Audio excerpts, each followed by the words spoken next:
Withers starts refueling with the Victors. It's the first of 4 contacts over the 8-hour journey to the Falklands.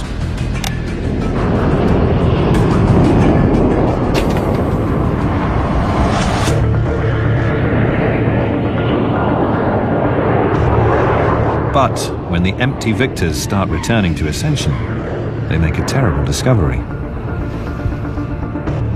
The aircraft are so low on fuel, they have barely made it back. The Victors coming back made it quite clear that the Vulcan was using more fuel than we had calculated. We were worried. I was worried. With not enough fuel, the whole mission is in jeopardy. But in radio silence, Withers in the Vulcan is blissfully unaware of the impending disaster. We weren't really keeping an eye on how much fuel we got. And it's a bit like, in a motor race, that you just go around and as long as you got fuel in the tank, that's all you're worried about.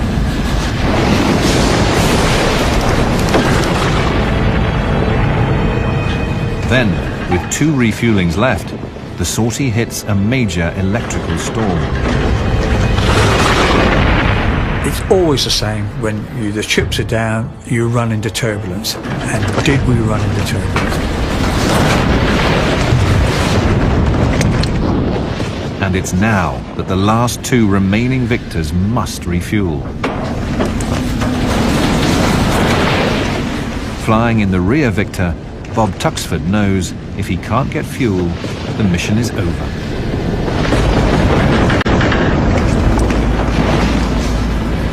I was becoming acutely aware that the whole success of the mission now rested on the shoulders of me and my crew. Okay, I need to back off a little bit. Christ, this is difficult. It's all over the bloody place.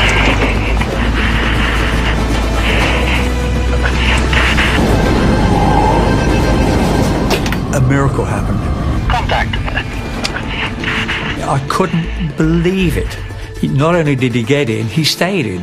Yep, fuel flows again. That's it. Bob Tuxford, I take my hat off. Good job, Bob.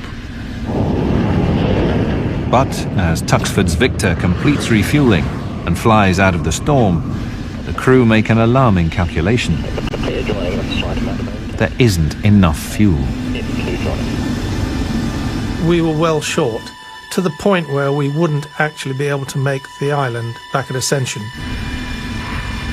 Tuxford asks the crew what they want to do.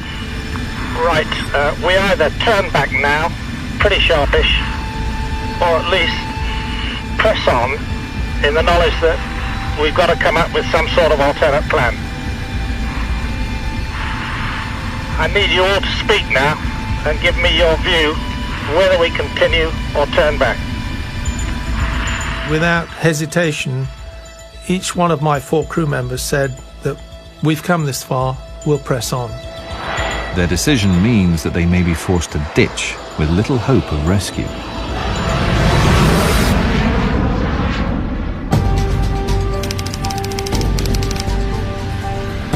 Six and a half hours since leaving Ascension, it's time for the final refuel. But Tuxford, in the Victor, can't risk breaking radio silence to tell the Vulcan there's barely enough fuel to complete the mission.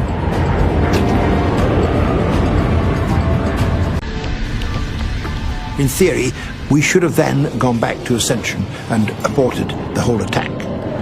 But because we'd come this far and the whole force had come this far, Martin decided we would carry on. I made it clear that that was what I wished to do.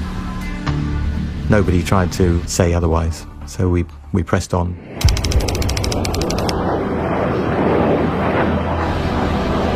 It's time for the attack. Withers takes the Vulcan down to 300 feet to get under the Argentinian radar. But navigator Gordon Graham can't work out exactly where they are. All his navigation systems are showing different positions. We received 2 words We're on. which sounded like we're off.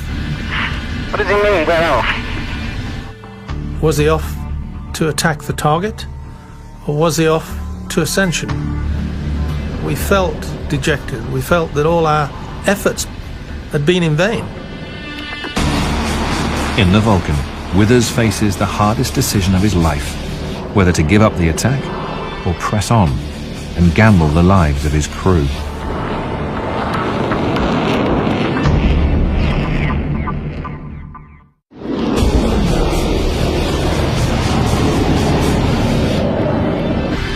Captain Martin Withers and his crew are within striking distance of the runway at Port Stanley. But their Vulcan bomber doesn't have enough fuel to get back to base. Everything seemed to be going well, taking fuel quite normally, and then, much to my surprise and Dick's surprise sitting beside me, they put the light on. Okay, Andy, give him the lights. The red light flashed, and so we had to brake. If the red light flashes, you brake. Come what may, you brake. Bloody hell, how much have they given us? But I said, this must be a mistake, £5,000, Captain. because we still need about another £7,000 of fuel. We'll have to abort the mission. The Vulcan had expected a full tank, but they've had all the fuel the Victor tanker can spare. So we broke off. I was absolutely amazed and actually very annoyed, because I couldn't believe they could do that to us. As the Victor turns to head back to Ascension, a furious Withers briefly breaks radio silence. If we don't know where we are relative to the island, we could bomb anywhere. We could bomb the town itself. They switch on the ground scanning radar to get a fix. But this risks the Vulcan being picked up by the Argentinian defences. On the radar screen, there was nothing. Withers chances taking the Vulcan higher to see if that will help. Bang!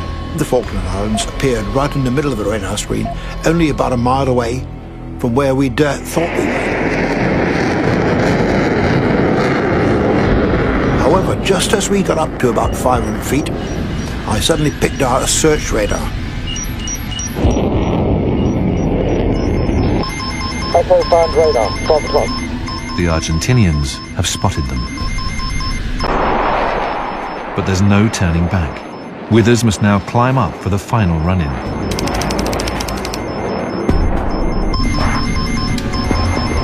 Pulled up using full power, fairly steep climb, to get to 10,000 feet.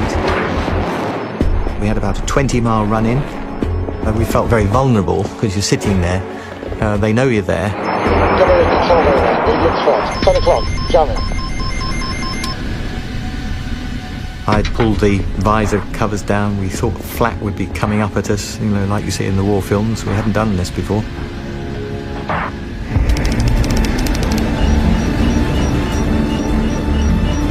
Getting fairly close, we suddenly got a lock-on from one of their fire control radars. So I thought, what can I do? So I switched on the -10 jamming pod, so that they'd be fooled into thinking we were in a different position.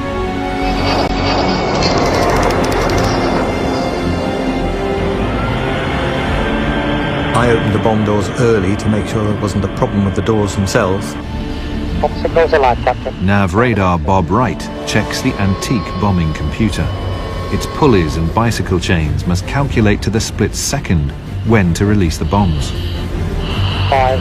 As we got to about 2 miles away, and the airfield was still lit up, that's when the bombs started to drop off. 3, 2, 1.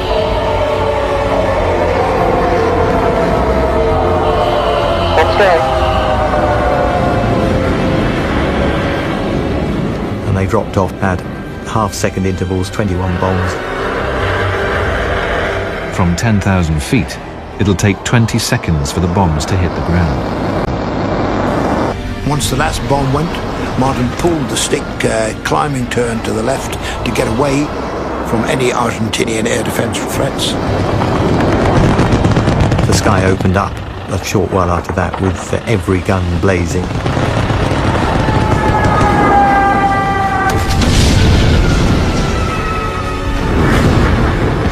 climb, you could see the flashes, obviously from the bombs going off.